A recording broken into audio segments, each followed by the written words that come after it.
The price of the Prado j250 is 3 times the price of the Prado j150. Now come with me and let me show you why this car is 3 times the price of this. So first of all, let's talk about the specs. This one comes with a 2.8 liter diesel. This one also comes with a 2.8 liter diesel. However, this one makes only 170 horsepower and around 450 newton meters of torque. This one, on the other hand, makes 204 horsepower and 500 newton meters of torque. That's 50 more torque and around 30 more horsepower. So this one definitely feels a lot more powerful.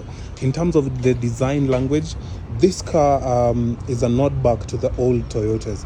The first Toyotas that came out were this boxy, and this is just retro modern design. The headlights themselves, they are reflector style, but they are LED. On this other side, this one's a bi-xenon, and they have a reflector as well as a projector style headlight. They also look nice. I like the look of the previous car. This one looks very manly, and I feel it doesn't look as bulky as this used to look, because I feel like the proportions fit it better. The logo, just a very nice looking simple Toyota logo. This is how the old Toyota logos used to look like, while you have this newer, only the badge on the car. In terms of features, at the front you have your headlight washers on both, you have fog lights on both, you have parking sensors on both. In terms of wheel size, this one's are Dunlop tires, and let me check the size. This one's are size 18, while this one's are Yokohama tires, and this one's are a size where is the size? So this one's a 17. So this ones are a size down to this one. One other cool thing about this car is I like the haunches over here. Just makes this car look a lot wider than it is compared to this. You have this here, and this is basically your blind spot mirror, while you don't have it on the other car. This very huge looking side mirrors, while these ones are a lot smaller and a lot more rounded off.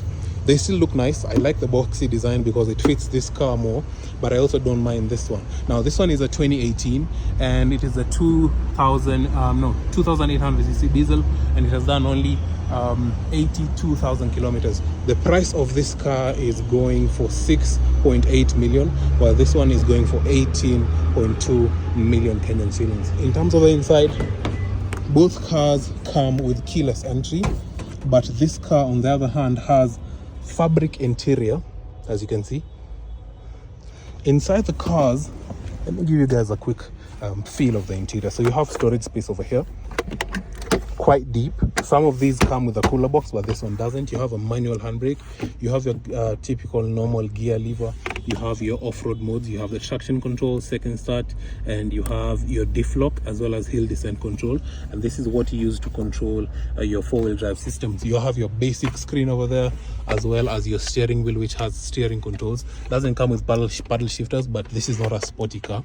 This specific unit comes with a sunroof. It's not pano, but it's quite nicely sized. A politician can quite comfortably fit in there, and this is how you control the sunroof. So one feature of this other car is keyless entry as well, but this is more fully loaded. As you can see, this seat is perforated.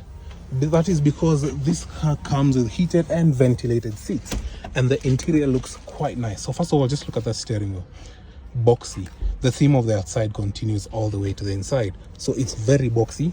And as you can see, this is a proper 0 mileage car. So look at that, only 102 kilometers. This is actual 0 mileage car, and this is basically your monitoring for your cruise control. Sometimes when you have your hands off your screen, or when you're nodding off, these are the things that read your eyes and just see what you're doing. This one also has a sunroof. It is not a panel, but still quite nice. I like the black interior more than that. I feel like this one will age better than that.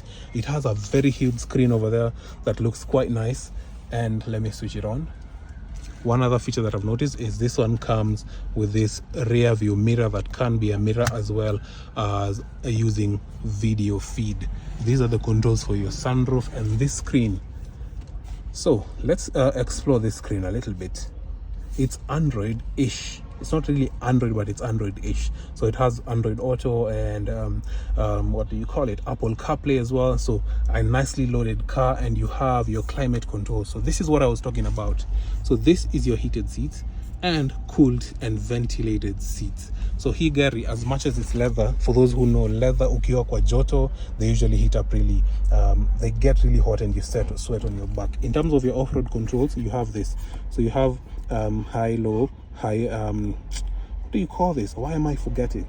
But anyway, you have 4 low and 4 high. That is what I was forgetting. You have your traction control, you have your auto hold, and you have your electronic parking brake, not a manual handbrake like the other one. You have your ECT, that is basically your electronically control stability. You have this logo over here. I was thinking this would be something like a storage, but it's not. You have your 360-degree view camera, very nice feed over there. You have your audio volume controls, you have your Type-C cable chargers over there. So that is one really cool feature about it. And I've seen you also have a HDMI, which means theoretically you could play your PlayStation on this car. I don't know if you can, but that's something I'll have to Google. In terms of storage, you get 2 cup holders, you get a very nicely sized glove box over there, and the materials, they are soft touch materials. This middle part here feels like leather, but I'm sure it's like false leather, but it's proper not like real leather, but like synthetic leather. Part here is plastic. The screen has a very huge bezel, which just makes it that much more protected than it would if you didn't have it. You have this very nice looking vents. On this other side, you have your headlight controls, your collision warning, you have your increasing the brightness of your screen.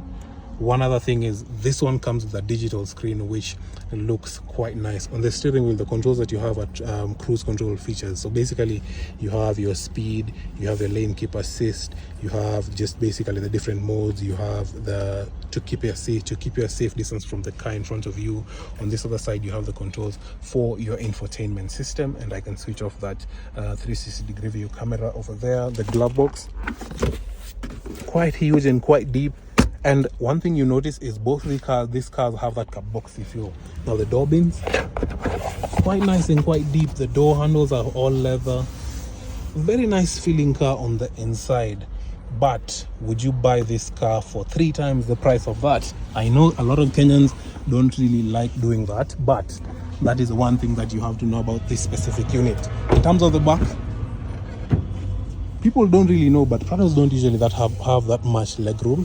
This one is bigger than the other one, but it's not too much. It's comfortable. I fit here quite comfortably. I get 2 cup holders over there, and I have a lot of controls on that center console. So quite a decent interior. You have Isofix anchor points, which are covered by this leather thing over here. Quite nice. And one other practicality feature that is different on these cars is the boot. First of all, this one is automatic, and this is a 7-seater. With this sit down, you get around 361. No, this one gets double that. So this one gets around 600. Basically, you can fit 600 cabbages in this car. On the other one, you can only fit around 361 cabbages. But with this sit down and that sit down, you can fit up to 1,000. It's around 1,600 and something. So double the amount. Actually, it's around 1,800 and something cabbages, while on this other hand, with the seats down, you can only fit around 1,300 and something cabbages. To be confirmed the exact figures, but that is basically what you get. As I said, the boot for that is automatic. So on this other one, and one thing I forgot to mention, by the way, is with this boot you can open it from here. So if you'd like to only open this part, you can do that. So you have a lot of access to whatever you need, but you can still close it up. So quite a nice feature. You still have that on this as well, and that is because this specific unit is the one that doesn't come with a spare wheel.